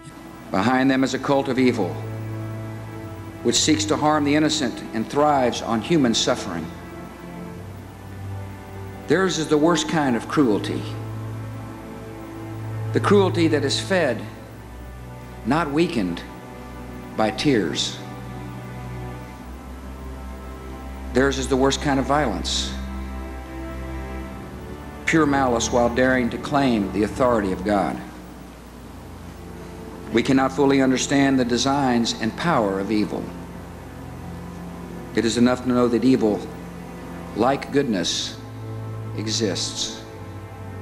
And in the terrorist, evil has found a willing servant. Evil has found a willing servant. Evil has found a willing servant. From the large death toll to give up all civil liberties for security, but what did Benjamin Franklin said? That when you have to sacrifice liberty for security, then you deserve neither liberty or security?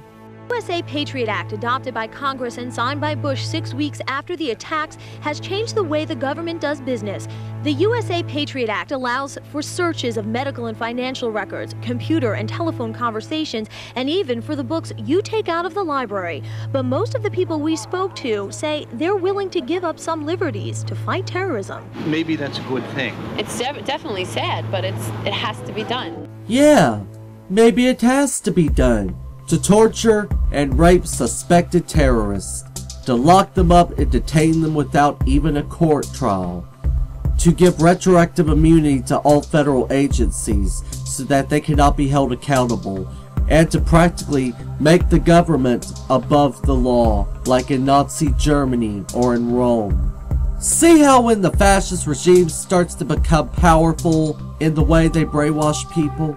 In fact, right after the Oklahoma City bombing, the organization called the Federal Emergency Management Agency, or FEMA, had started a nationwide brainwashing campaign to our police and firefighters that anyone who cites references to the U.S. Constitution, anyone who is a Christian, anyone who talks about a New World Order conspiracy or New World Order takeover, and anyone who talks about the Founding Fathers as a terrorist. Thanks to the Project Megiddo report by the FBI, they even list homeschoolers as terrorists. In fact, let me show you some videos proving that multiple leaders support the New World Order. It is a big idea, a New World Order, where diverse nations are drawn together in common cause. In this day and age when we need a new world order when it comes to our own State Department and related agencies, we've got to give them a stake in creating the kind of world order that I think all of us would like to see. And people talked then, in 1990, of a new world order.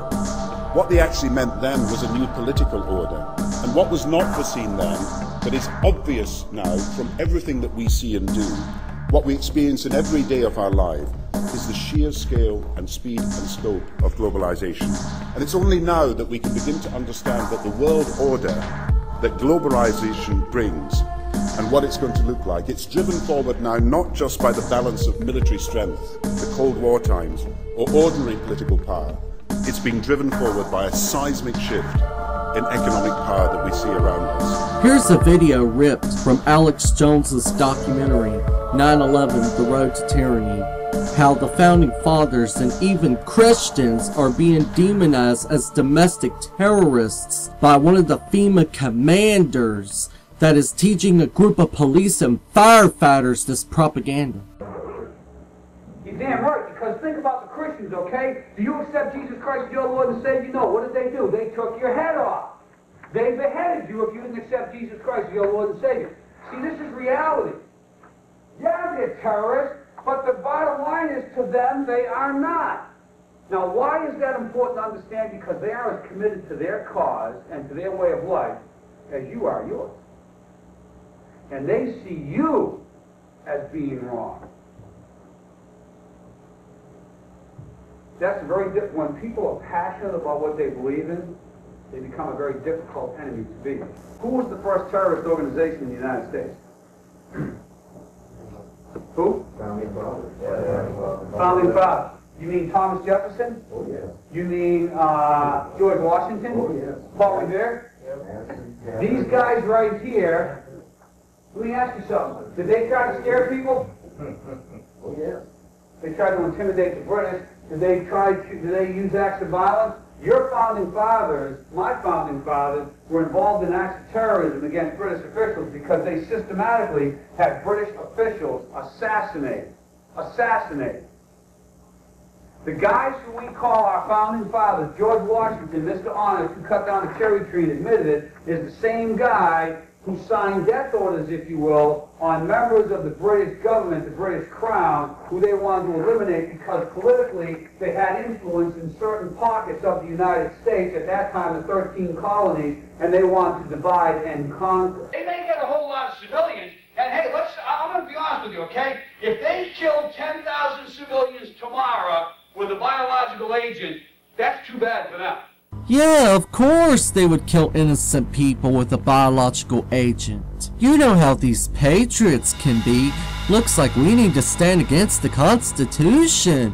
Talk about demonization of the founding fathers and the foundations of this country and misrepresenting history. If anyone would kill millions of people with a biological weapon, it's the federal government.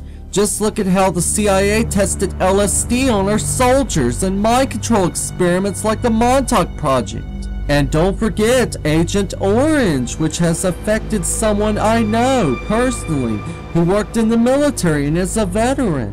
When I had visited the Liberty Bell near Independence Hall in Philadelphia, Pennsylvania, where a new exhibit was recently set up after Puppet Obama became president, to where it further sets up a demonization of George Washington as a slave owner to make people believe that anyone who supports the Founding Fathers, the Constitution, and even the Declaration of Independence supports slavery. That one biased side of history is being pushed right now to demonize anyone who loves freedom and liberty for all humans as racist or Nazis. Also, the Declaration of Independence states that all men are created equal. So if the Bilderberg group and other elites couldn't demonize the founding fathers under Bush, then they would demonize under Obama. Truth is, what the 9/11 Commission doesn't even tell you is that a man named William Rodriguez, a janitor that worked inside the World Trade Center complex, had heard multiple explosions in the North Tower of the World Trade Center, which means that there would have to have been multiple explosives already set within the buildings to pull it off. But too bad the 9/11 Commission stripped out certain testimonies so that it could fit their official story on what happened during the September 11th terrorist attacks. Very strong. Boom! An explosion so hard that pushed us upwards. Upwards. Now, 20 years in the building, remember that. And it came from the basement between the B2 level and the B3 level. And at that moment, I thought it was the mechanical room where they have all the pumps and the generators for the building, that maybe a generator just blew up on the basement. Now, 20 years in the building, you know something that comes from the bottom and something that comes from the top. At that moment, everybody started screaming. And it was, the explosion was so hard that all the walls cracked, the false ceiling fell on top of us, the sprinkler system got activated, and when I went to verbalize that it was a generator, we hear, boom, all the way on the top, the impact of the plane on the top. 2 different events, 2 different times. Later on, I thought that they probably didn't synchronize it well. Because that came out in the investigation that probably this explosion was to weaken the base and the foundation of the building to be synchronized with the heat on the top, so you will fall automatically. There was water all over. Because a sprinkler system, again, why would the sprinkler system get activated on the basement when the plane hit on the top? Think about it. Does that make sense? No. We start making it up the staircase, and as we go up, we hear small explosions going off. Pa, pa, different areas. And I said to the firemen, what's that? And they said, one of them told me, I think it's the gas tanks from the kitchens. Now, that did not make sense because it was a Class A building. All the kitchens were electrical. Wait a minute. Now, it was a Class A building, multiple explosions, a basement explosion weakened the structure before the plane even hit, and then the buildings collapsed later. How come this guy's testimony isn't in the official 9/11 Commission report? Because it would mean that somebody working inside the building would have to plant explosives and have access keys to the buildings for long periods of time without getting caught, thus debunking the official 9/11 story. William Rodriguez had actually tried to sue the federal agencies in court, but got the same response as with Jesse Ventura, with having no subject matter jurisdiction. But there was one minor difference, that the judge stated that federal agencies are immune from lawsuits unless they waive their sovereign immunity. In other words, even if federal agencies have abused their authority or hurt innocent people, they are protected from lawsuits. Likely the reason why Jesse Ventura got the same boot as Mr. Rodriguez.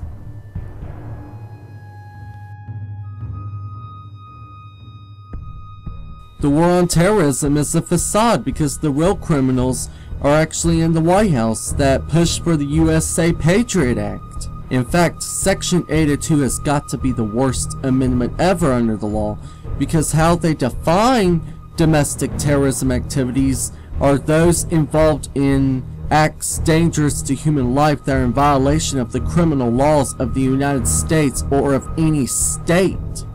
Congratulations, White House!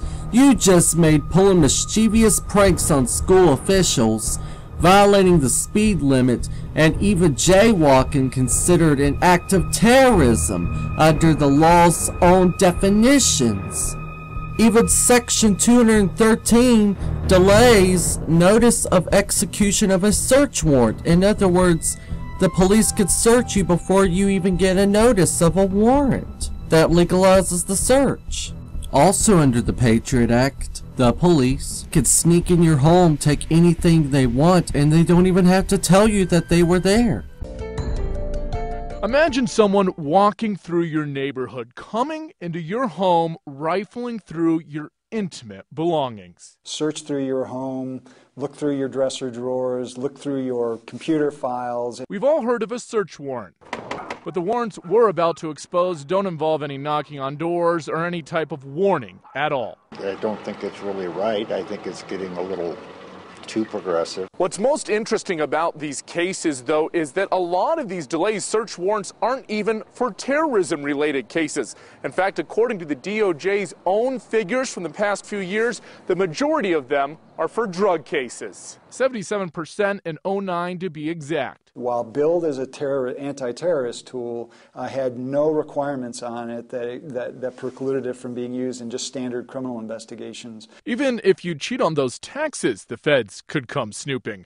The warrants are so secret the New Mexico U.S. Attorney's Office wouldn't even talk to us about them. All of it creates a veil of secrecy, which means that someone prying through your things could be doing it perfectly legally. Did you know that a new Big Brother system has already been set up in the United States by the Child Protective Services under the name Family? Patience Summers revealed this Big Brother system. Listen to her talk about this nightmarish Orwellian system being forced on the American families.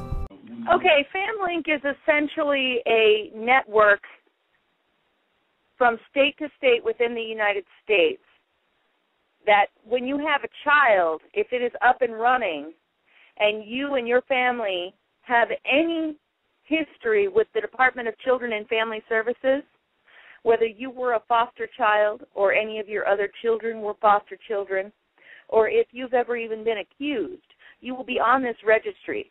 And unlike your criminal record that would be shielded from certain police officers if you were a minor and made mistakes, FamLink doesn't have any kind of blocks or anything like that. If you were a sexually aggressive teenager, or if you were a sexually active teenager and somehow or another it got on somebody's notebook and somehow placed on your social services record, anything, if you were aggressive, if you knew karate, if you are if you have a high IQ, anything, it will pop up on your FamLink file, FAMLINK. And there's no limit.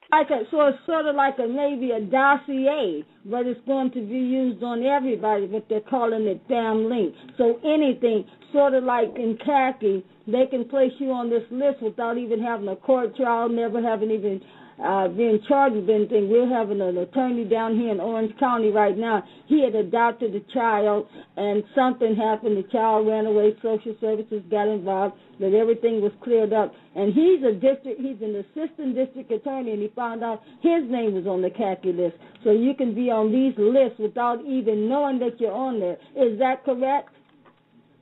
Well, yes, but see, the khaki isn't anywhere near as in detail as the FamLink is. And the FamLink goes from state to state to state. And right now, presently, you can go online. If you Google FamLink, you can find basically every piece of, I'm telling you, everything about yourself, everything, what you like to eat, what your IQ was when you were tested in foster care, your blood type, everything, what you are likely to do if a social worker walks in there. And then if you give birth in a hospital, and presently, if there's suspicion that you use drugs or if there's any kind of an issue, that right now, they're already running people in many, many states. Some states, like I said, if you look it up, you're going to find a map, like I did. Some states are not up and running, one of which that is not up and running at all is Kansas. Other states are linked into every other state that's linked up to the other states, and other states are only statewide, and some are, just in progress working on their own states right now. But there are only like 4 or 5 that aren't actually participating, and there's only like 1 or 2 that aren't even talking about participating yet. But the government is hoping to get this up and running. So in other words, especially the poor people, but it doesn't matter anybody, but we do know, because based upon L.A. County, they've admitted that they targeted poor people. So poor people and middle-class people are the ones that can most likely be targeted without even being aware that they're being targeted. So basically, this is the way to get everybody in the system, even indirectly. A person can even call, an anonymous call can make a call on you, even though it's unfounded, and you go on with your life. Unbeknown to you, you could be on the list and never even know it. Is that correct? Yes, and if you adopt a child, that child is on the khaki, and they're in FamLink. FamLink has more records than the police departments do. The FamLink system also has another name called the Statewide Automated Child Welfare Information System, also known as SACWIS for short.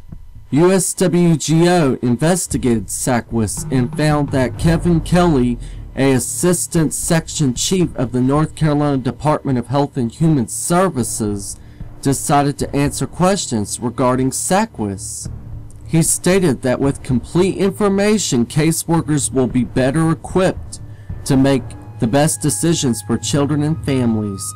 Best decisions? Like we need Big Brother telling us how to live and think. He also said that if you're asking how the information gets into the automation system, then the answer is the data is entered at the county where the case was handled. Then I learned the most frightening answer from Mr. Kelly, that all information collected by any CPS worker is retained. So yes, prior unfounded accusations are maintained for future investigations. Without a court trial, when asked, will the person of interest be notified when they are added into SACWIS. He said no special notice is given. That means that all someone has to do is accuse you of an unfounded accusation when they call CPS, and they can add that information in their database. Yeah, what happened to due process under the Constitution and Bill of Rights, which guarantees privacy and due process? In fact, I will read to you the 4th Amendment and even the 5th Amendment. The right of the people to be secure in their persons, houses, papers, and effects against unreasonable searches and seizures shall not be violated, and no warrant shall issue but upon probable cause, supported by oath or affirmation, and particularly describing the place to be searched and the persons or things to be seized. 4th Amendment under the U.S. Constitution. Now here's the 5th Amendment. No person shall be held to answer for a capital or otherwise infamous crime, unless on a presentment or indictment of a grand jury, except in cases arising in the land or naval forces, or in the militia, when in actual service in time of war or public danger. Nor shall any person be subject for the same offense to be twice put in jeopardy of life or limb, nor shall be compelled in any criminal case to be a witness against himself, nor be deprived of life, liberty, or property without due process of law, nor shall private property be taken for public use without just compensation. From the time the German child is old enough to understand anything, he ceases to be an individual and is taught that he was born to die for the fatherland. Scarcely out of kindergarten, the child must take the place allotted to him in the great Nazi scheme, and from then on think and act as he is told. In fact, a new form of indoctrination has invaded the youth through the education system in America, known as Model UN. What they do is teach people how wonderful and peaceful the United Nations can be and take part in mock UN proceedings. But what they don't teach people is how important the U.S. Constitution and Bill of Rights are, which protects freedom of the press, freedom of speech, peaceful assembly, and much, much more. That is how the indoctrination process goes, with first brainwashing the youth, targeting the veterans and seniors, get rid of the deadweight disabled. Then the elite will have an obedient slave society.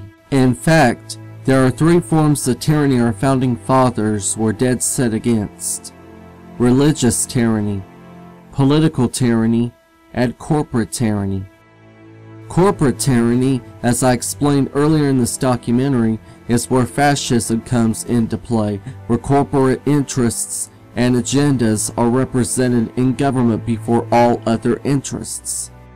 Political tyranny is where the government begins to decide what's best for the people instead of letting them decide for themselves, where government bullies the citizens and doesn't give them any fair due process or even any rights whatsoever. Usually under a dictatorship, millions of people are assassinated to prevent any peaceful uprisings or any fair justice. Where the government becomes monstrous to the point where they are no different than criminals, serial killers, and rapists, that's political tyranny.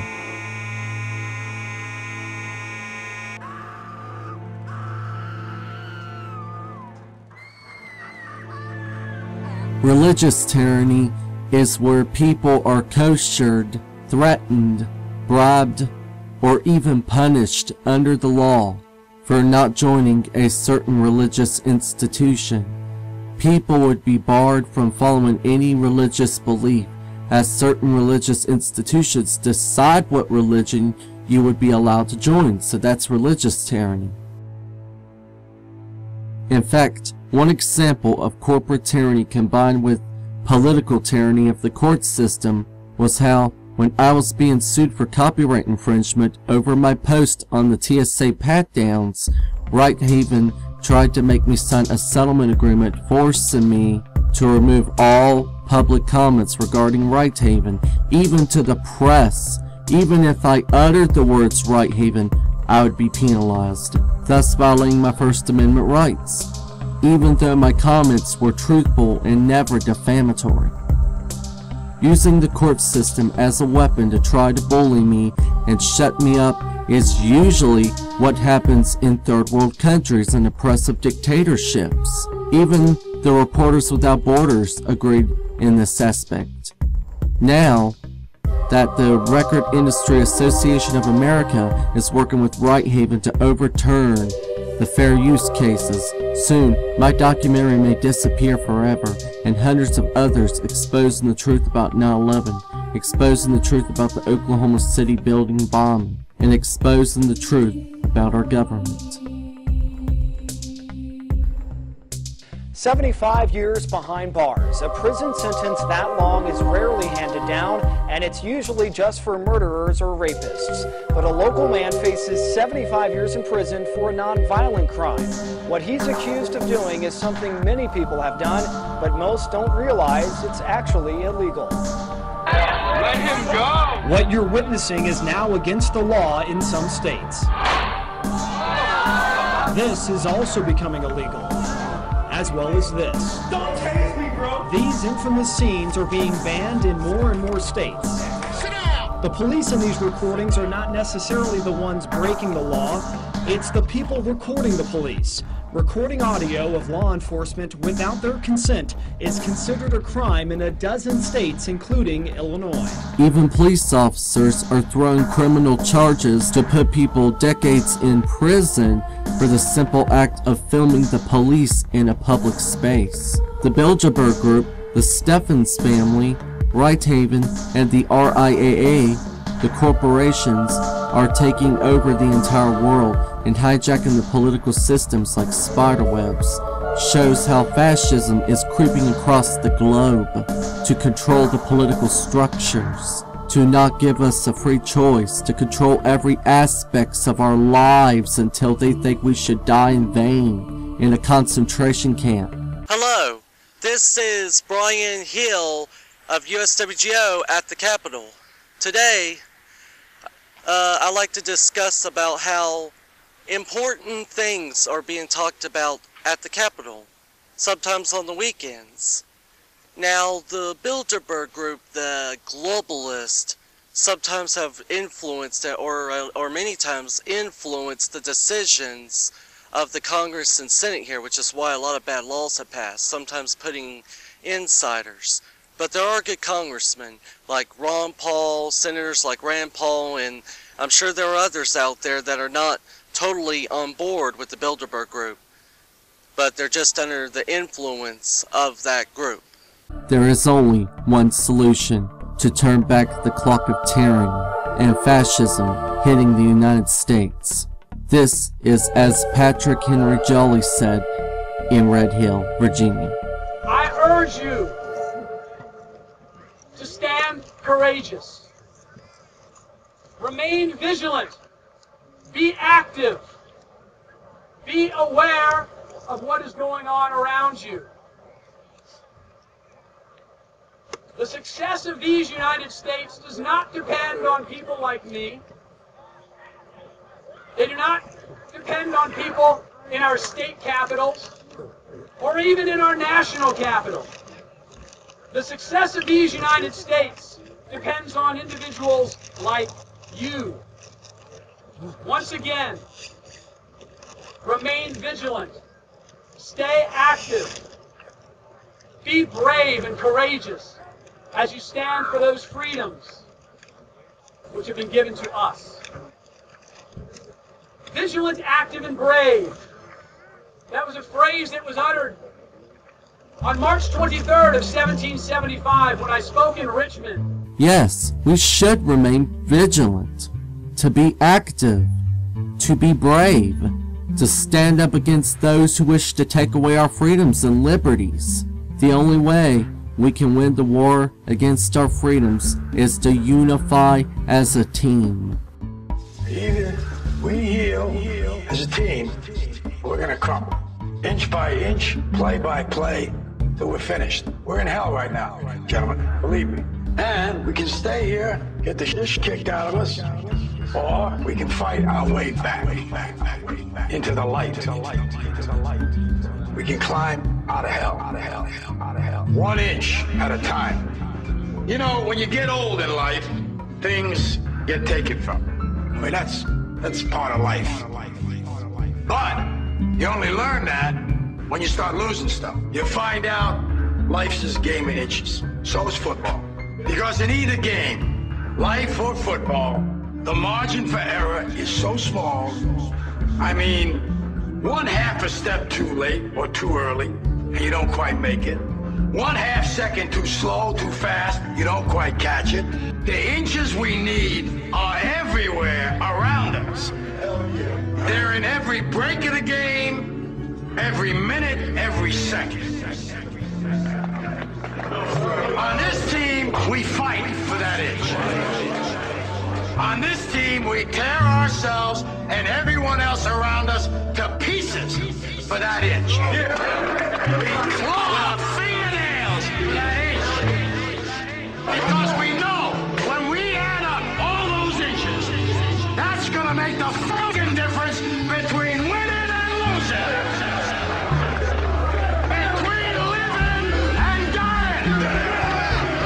I'll tell you this, in any fight, it's the guy who's willing to die who's gonna win that inch. And I know if I'm gonna have any life anymore, it's because I'm still willing to fight and die for that inch.